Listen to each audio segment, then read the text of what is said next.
This episode brought to you by Chuck's Sewer Plumbing and Drain. Also by Nicholson Realty 2.0. Hey, welcome to another episode of Garage Talk. Episode 159. You heard that right. 159 of these things. Almost 3 years. Season 3's winding down in April. But let's dive in. This episode, folks, we're going to break down some sports, talk a little smack, and ask questions. Why the hell do eggs fucking cost $7? More than a price of milk? More than a gallon of gas? I remember when eggs were 99 cents. They were so cheap we could throw them at Halloween. I've been using that joke a lot. Sound like one of those guys when I was growing up. I remember when a Milky Way was a nickel. A wood nickel. But let's just jump into the Indianapolis Colts and their draft, their strategy. And who knows what Chris Ballard's got. That little used car salesman looking brain of his. He looks like a used car salesman. The state of the Colts, man, last season was like a bad date.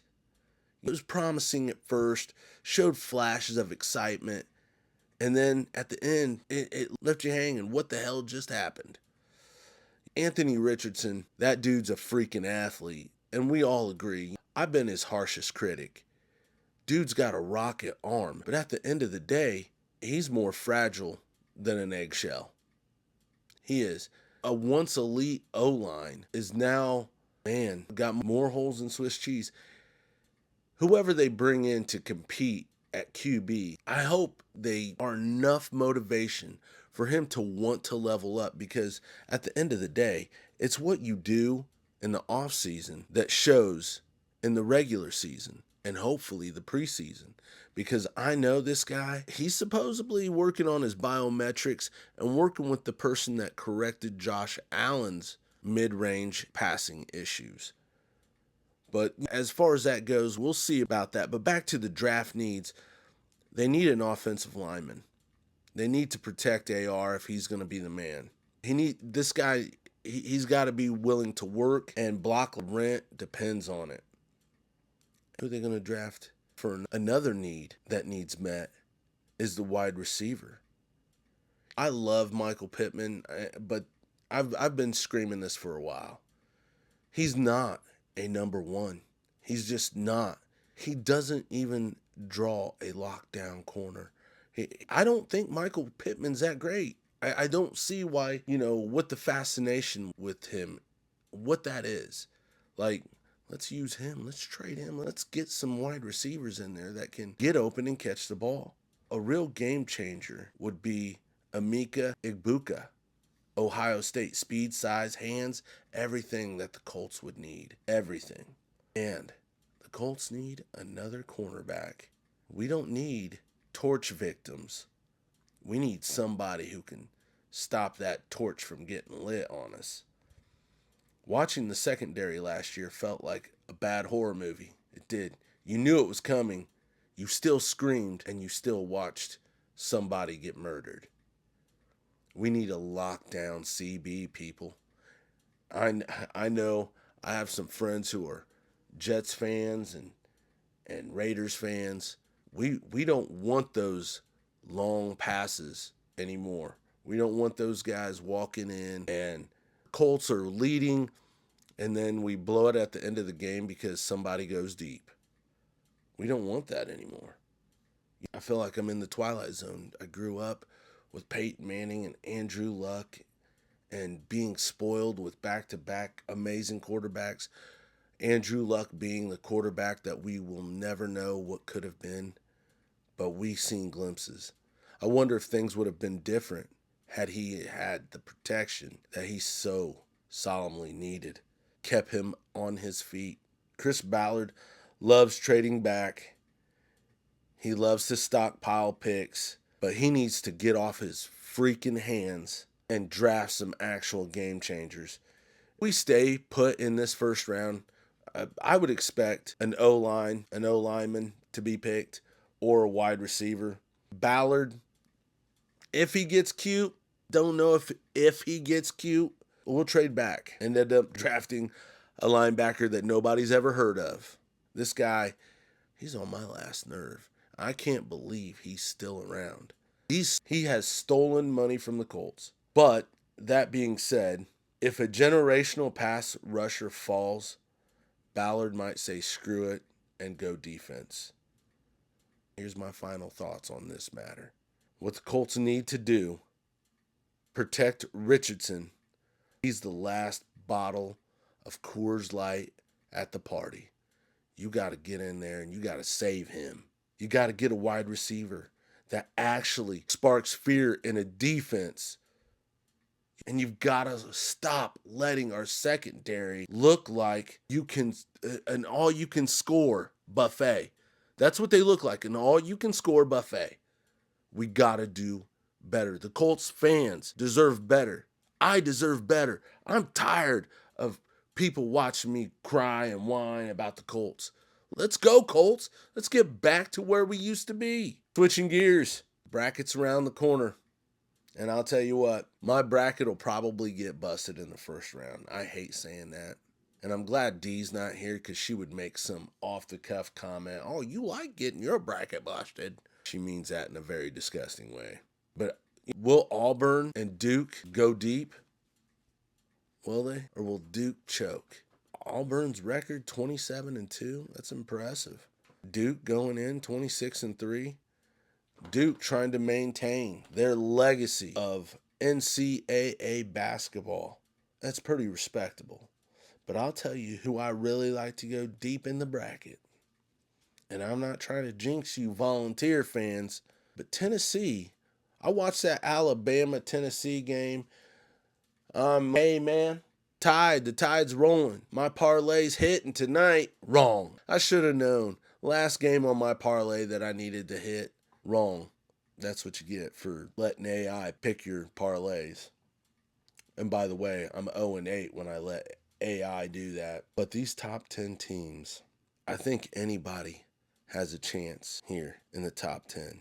Iowa State, Texas Tech, Michigan State. Alabama's been working on creating a basketball program for a minute now.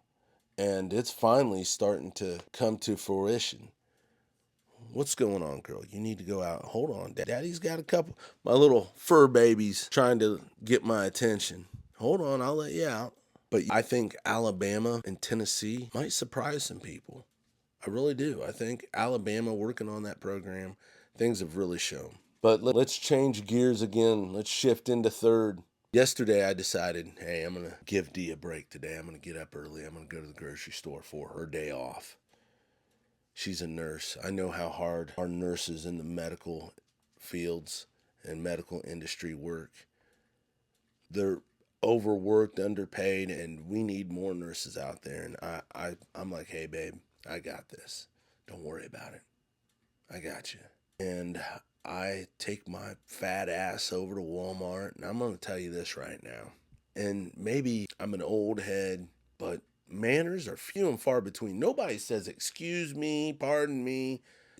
No please, no thank you. And I'm a little bit disappointed in that. But I headed out there early because I get really annoyed really quickly. And toward the end, I'm a very methodical grocery shopper. I like to weave in and out, hit my list. I like to get my list. Boom, aisle 1. Boom, aisle 2. And I make my way. Grab 2 gallons of milk. I'm thinking, because we eat fried egg sandwiches at my house quite often. My fried egg sandwiches, toast, hot pepper cheese, mustard, hot sauce. Ooh, and I like plain potato chips with a little bit of Frank's Red Hot on them. I'm telling you right now, that's good lunch. You might be thinking, but try it and you'll see. On toast. Walk up there, go up to the jumbo eggs. $7? Are you kidding me? $7.